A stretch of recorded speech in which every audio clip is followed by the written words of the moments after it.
Hello, Evolutionary Astrologer Bryan Colter here for another horoscope report for the upcoming Capricorn new moon. January feels like the calm before the storm. Storm would be a good word for 2024 as a whole. Another one would be chaos. 2024, the year of chaos, has a lot of bumpy astrological energy happening this year.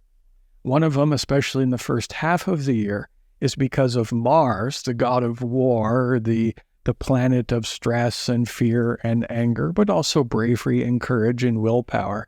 In the realm of duality, all these symbols have a positive expression and a low expression.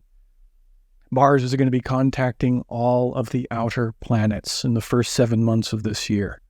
And whenever that happens, it creates a lot of competition, a lot of people combating each other, a lot of just friction in the air, and people being a little bit more impulsive and aggressive. And the hottest points of the year are going to be February, April, and July, at least the first half of the year, because of Mars and making those critical contact points with the outer planets. Another major event, arguably the most major event of the year, is that Pluto is re-entering Aquarius. Now, Pluto has been in Capricorn since 2008. It first dipped its toes in Aquarius earlier last year, around March. And we got about a 6-week preview period of Pluto in Aquarius, giving us a snippet of the future. And that future starts now, later this month. I'll be talking more about Pluto in Aquarius in the next video, in the full moon video, because that's when it officially re-enters again. Now, that's not the final entrance into Aquarius, just to be quite rigorous and technical here. Towards the end of this year, it will leave Aquarius for the last time, re-enter Capricorn for the last time for about 2 months, and then it'll go retrograde and direct, and then go back into Aquarius again for the final time. So again, I'll be talking a lot more about what this means for the collective on the next video. But the super condensed version would be, we are at the threshold of a dystopian future. The future is here, one that's very Aquarian, one that's very technological. Of course, AI is going to play a major role. Amidst all this energy of chaos, we recognize that over 40 countries in the world are holding major elections, which comprises of about 40% of the human population and comprises a major, chunk of the GDP. So how those elections, the outcomes of those elections and what happens there will indicate who holds a lot of the power as we enter into this dystopian future. So this is an absolutely critical year for humanity. Meanwhile, we have this chaotic energy occurring. So it's going to feel very, very bumpy. Meanwhile, with all this Mars in the mix, people will be fighting. People will be aggressive. I just get this sense when I look around on the internet, people are just getting enraged and angry and fed up with a lot of different things, with other people, with the system. People have had enough. And for the first 6 or 7 months of this year, especially, as Mars hits all the outer planets, that's really going to hit a boiling point. Now, I did call January the calm before the storm. That's not to downplay any of the major friction points in the world occurring right now. But this is a period of, let's say, preparation. I'm going to bring up the chart here in a second. We'll talk more about how to work with this specifically. But we recognize that, everything that's happened over the last few years has led up to this point. And what has happened is a lot of Capricornian energy. We had Saturn and Pluto in Capricorn conjunct each other in January of 2020. That was a big month for humanity. That was a rough couple years. And then right after that, we had the Saturn square Uranus, which really pitted people against each other in terms of people who were more conservative politically, people who were more progressive politically, at cross purposes with each other. Another way this manifested is the people who seek to control versus the people who seek to be free. This was the major tension of 2021, 2022 during the Saturn-Uranus square. Even last year, it was a pretty rough year. a year of intense investigations, a year of disclosure, a year of war. So we've had so much going on leading up to this point. The PTSD of the last few years has led to this point of us entering into this more chaotic energy. Meanwhile, in January, it's a good time to just take a breath. We're in the Capricorn season. The sun is in Capricorn. This new moon is in Capricorn. Pluto, again, is still in Capricorn. So it's important to leverage the positive expression of this very earthy energy. Even though it has a bit of a bad reputation, we have a bad taste in our mouth with Capricorn because of the last few years, really since 2008, when Pluto entered this sign. But every front has a back, everything has a positive expression. And the evolutionary question becomes, how can we use Capricorn positively for our own benefit and our evolutionary state leading into this year that's going to be a bit of a bumpy ride? Well, let's go ahead and take a look at this. I'll bring up the chart. Okay, as you can see here, we have this beautiful new moon in Capricorn happening in about 20 degrees, 44 minutes of that sign. It's joined with Mars and Pluto in the same sign, so 4 of the 10 planets in Capricorn. We're also going to have to consider the planet that rules Capricorn, Saturn. Saturn happens to be in Pisces, and it's in a beautiful sextile aspect to Jupiter and Taurus, as well as Mars and Capricorn. First thing I noticed right away is we have 6 of the 10 planets all in Earth signs. So 4 in Capricorn and then 2 being in Taurus, Uranus and Jupiter. So much of the energy of this month is the element of Earth. And Earth deals with the practical dimensions of life. These are symbols of duty, of responsibility, of practicality, of trying to establish a deeper sense of groundedness within us.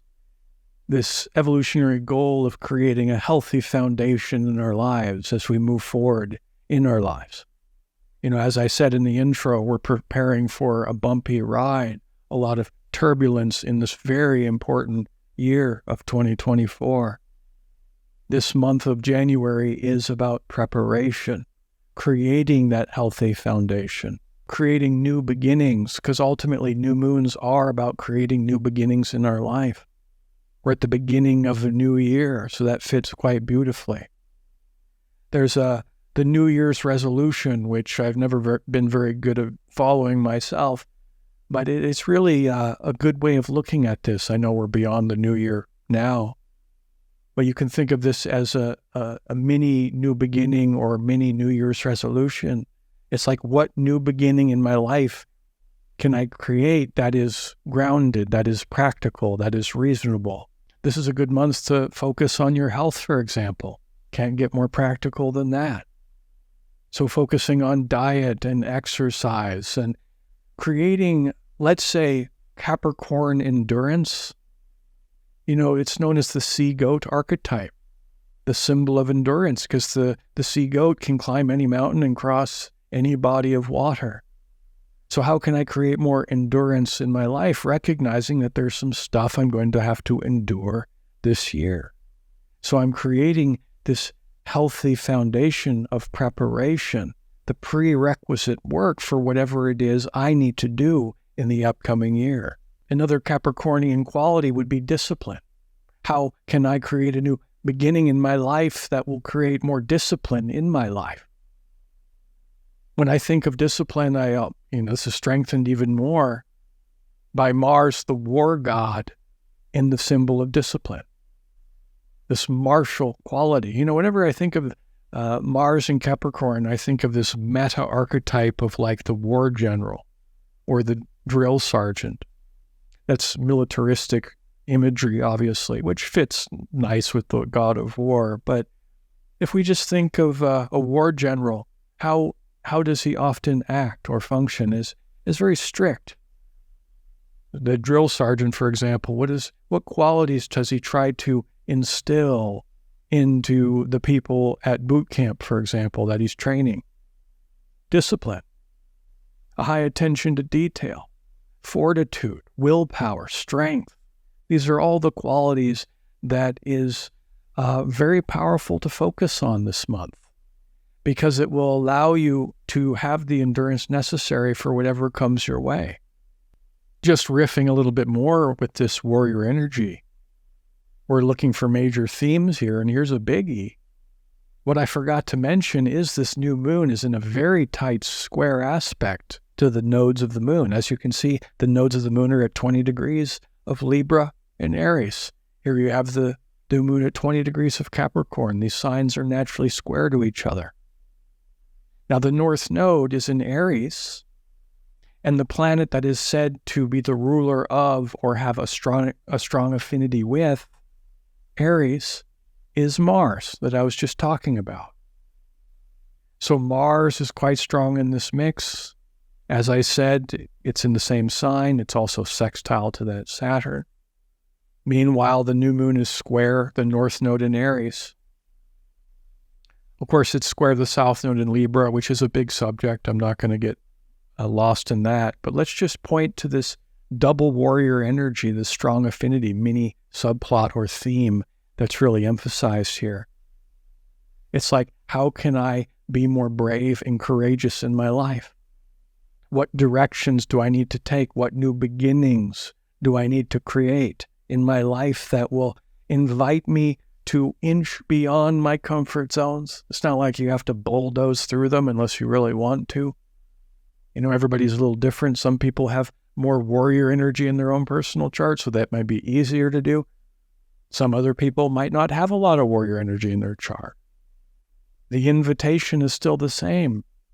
It's like, how can I find the borders of my comfort zones and then create a new beginning that will create, yes, endurance and fortitude and discipline, but will also bring me beyond those artificial constructs of my mind, which are my own fears. Because the positive way to work with Aries and Mars, both of these, is to face your fears to evoke courage. That's the evolutionary path. Now, this warrior energy is not at peak yet. You know, as I said in the intro, Mars is going to be hitting all the outer planets. The hot spots are February, April, and July. There are some other ones there, but those are the big three, okay? So meanwhile, as we prepare for those big three, where those tension points at maximum peak, meanwhile, we're doing the warrior work now, preparing for that. How do we prepare? By becoming braver and stronger. So asking yourself the evolutionary question, what am I afraid of? You know, how can I make baby steps towards this direction, create a new beginning that will bring me face to face with some of those existential fears that I have? This is a powerful way of working with this. But then also just warrior energy is about being assertive and proactive. How can I become more proactive on my own health and wellness and any of the more practical dimensions in my life?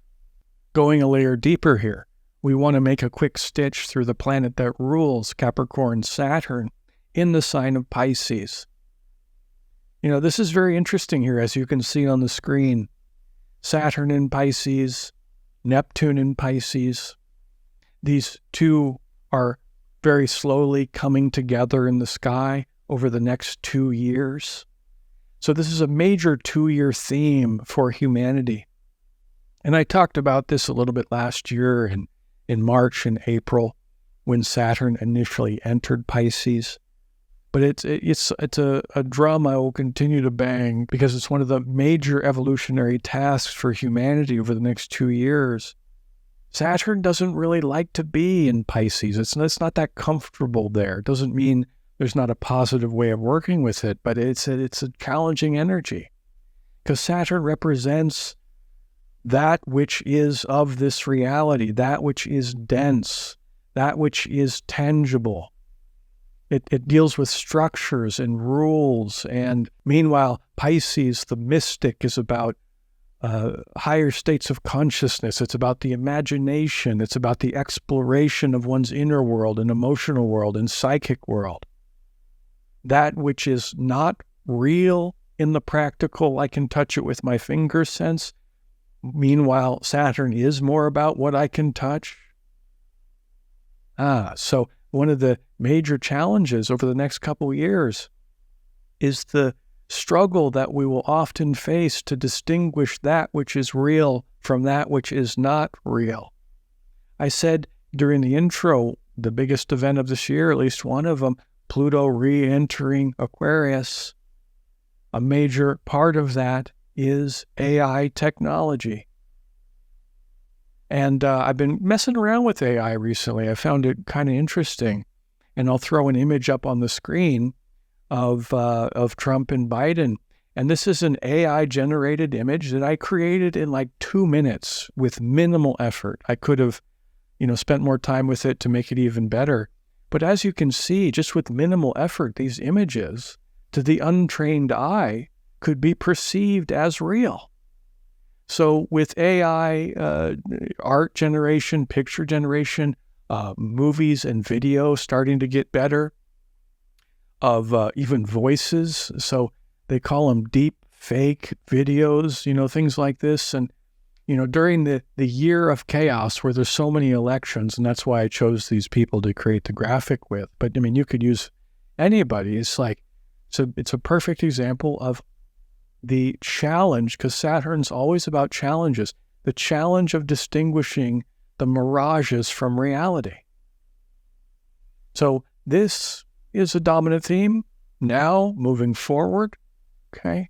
So as we think about, that's one of the challenges of many. Of course, these archetypes, connect to many different dimensions of life. And I'm being quite specific here when we're integrating Pluto and Aquarius with Saturn and Pisces. But as we dig the energy down to a more deeper level, like how do I work with Saturn and Pisces on a personal level? The Saturn is a planet that likes to sink its teeth into something. It likes to accomplish a great work.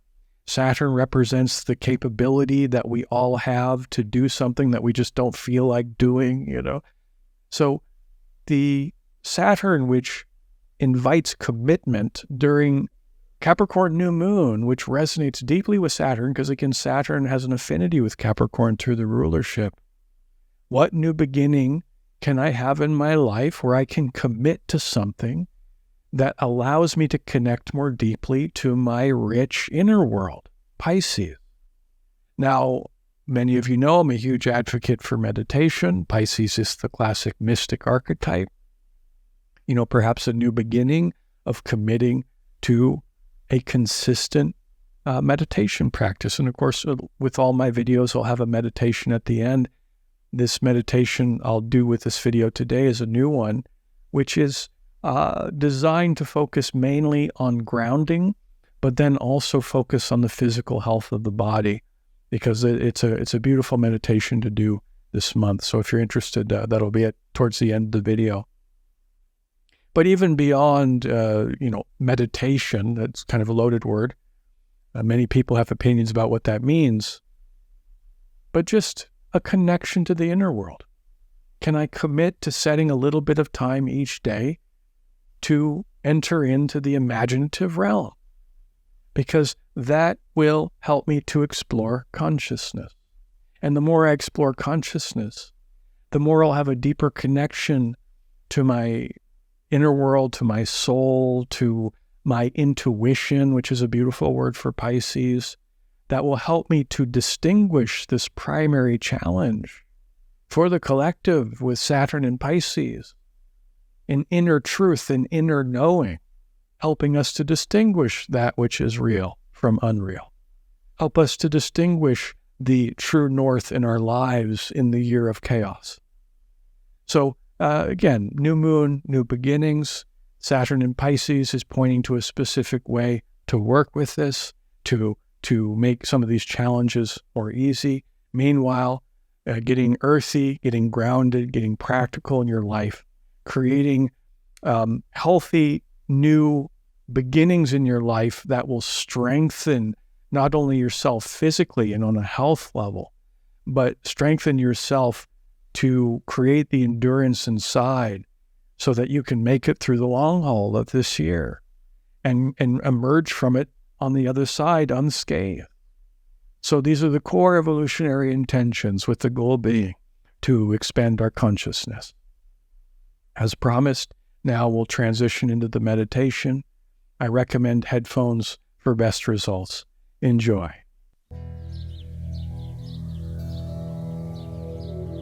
Let's begin by focusing on the breath. And inhale slowly through the nose, deep, deep into the belly. Feel the belly expand. And you keep inhaling, and then you feel the lungs expand. And you slowly exhale through the nose from the belly first, and then the lungs. And when you finish the out breath, immediately inhale again, deep into the belly, and then the lungs. And exhale from the belly, and then the lungs. Comfortable, rhythmic breathing.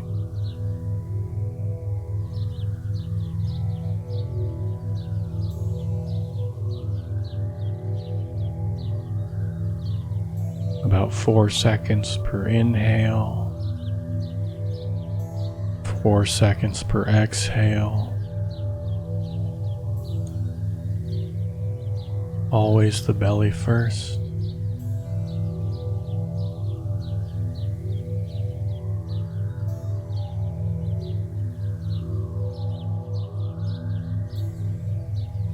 And relax into the breath.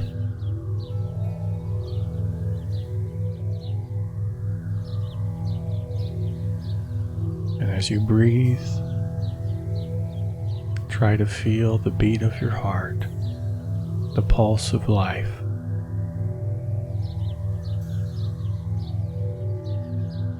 And connect with your heart space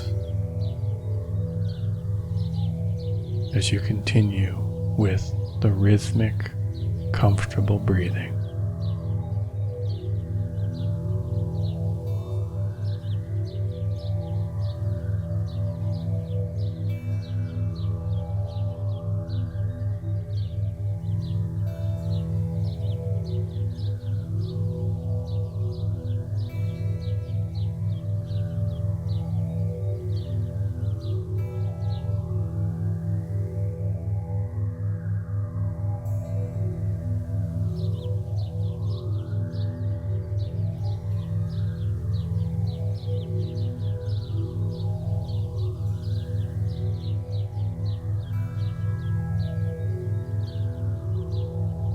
On the next inhale, move your conscious awareness down through your pelvic floor and the soles of your feet into the earth below you.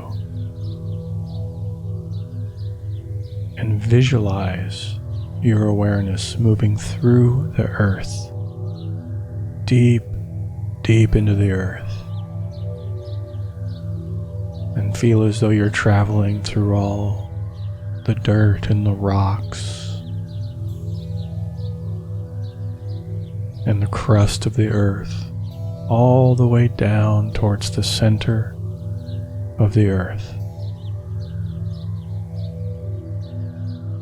Grounding yourself, rooting yourself, and connecting to the life force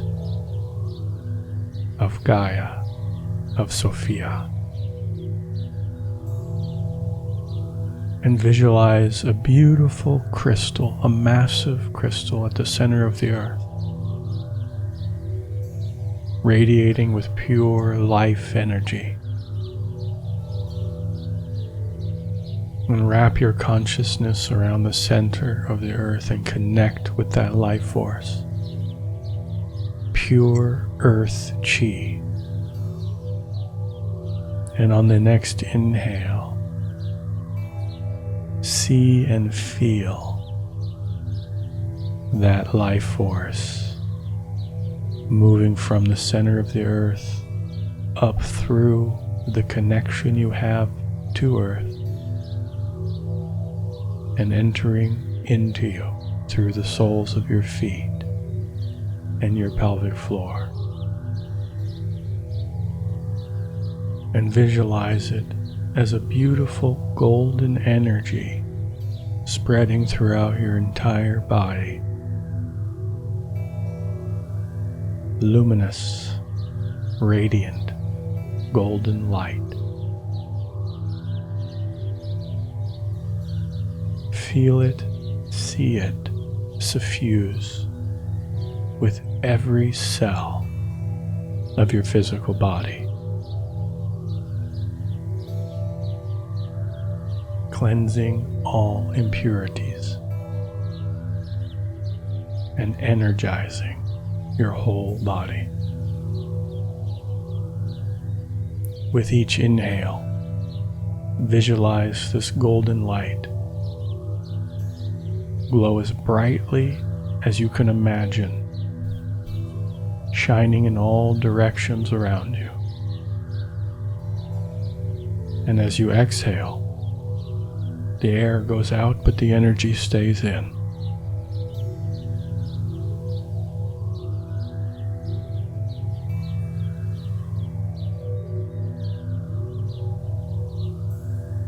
Continue with this visualization.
On the next inhale,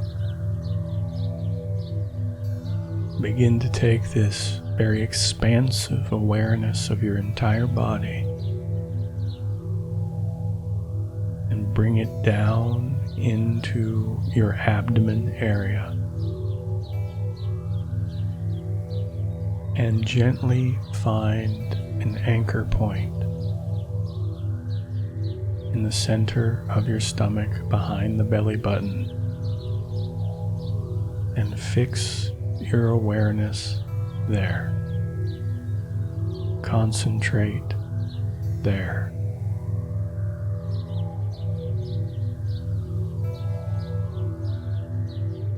Allow the golden color throughout your body to fade, and just focus on the anchor point.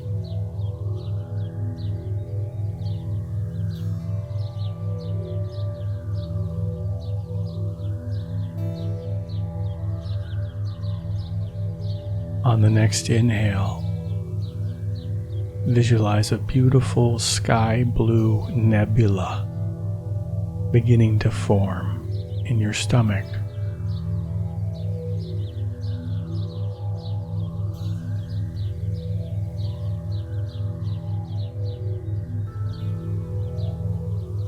And with each inhale, it becomes brighter and brighter, more luminous, and also grows within your stomach. Sky blue nebula, pure energy and life light, creating the frequency of calm, in your physical body.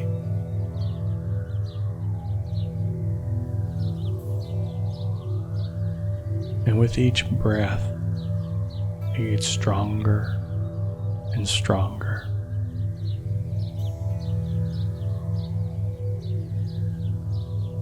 Continue with this visualization.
Now begin to relax your concentration on the anchor point and on the nebula.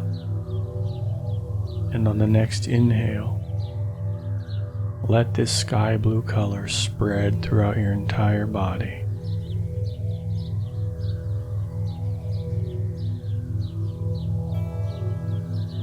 And with each inhale, see it spread throughout your body and flow throughout your body almost like a wave. Sending the frequency of calm throughout your entire system.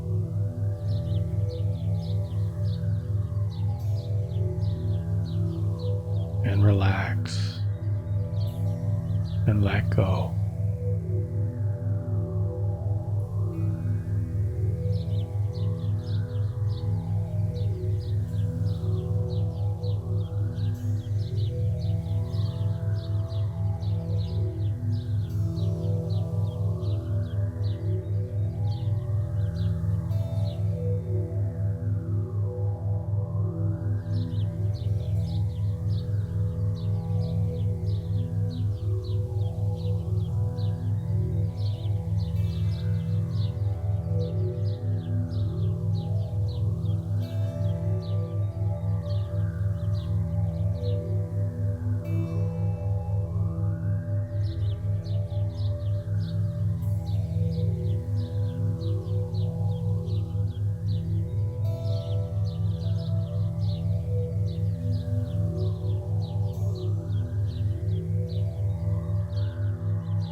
Visualize yourself as a radiant blue body of light.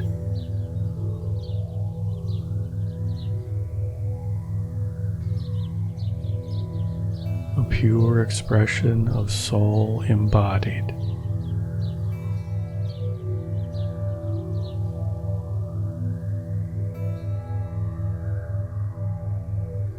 Silently say to yourself, I want perfect health in my physical body.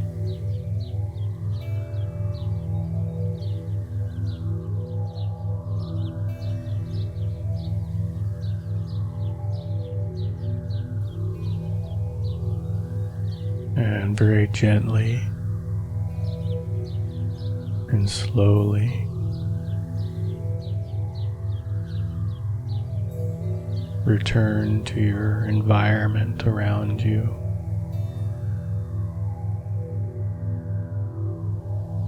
Begin to slowly shift wherever you're sitting or laying down.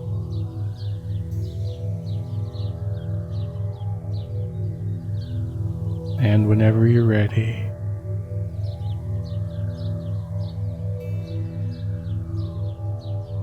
open your eyes.